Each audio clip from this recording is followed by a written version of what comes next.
Hello everyone and welcome back to another video. In today's video I'm going to show you how to publish products on Gumroad.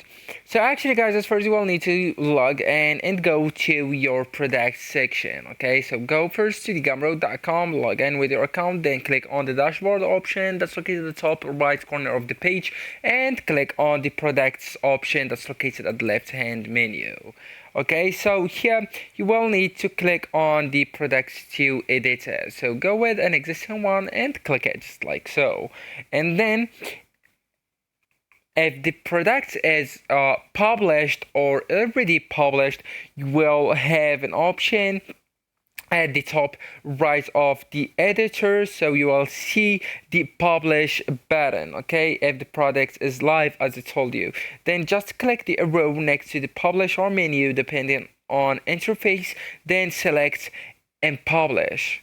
Right, so the products will be offline. The customers can no longer purchase it, and existing buyers will have or will still have access to the files.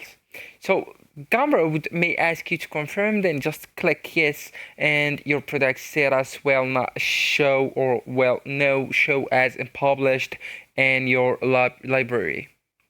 So the unpublishing does not delete the products. Okay, so unpublishing does not delete the products, and you can edit and republish anytime. The existing customers retained access to purchased files. Okay, so the new customers will not have the access to that product. So actually guys, that's it. This is the end of the video. Thank you so much for watching and goodbye.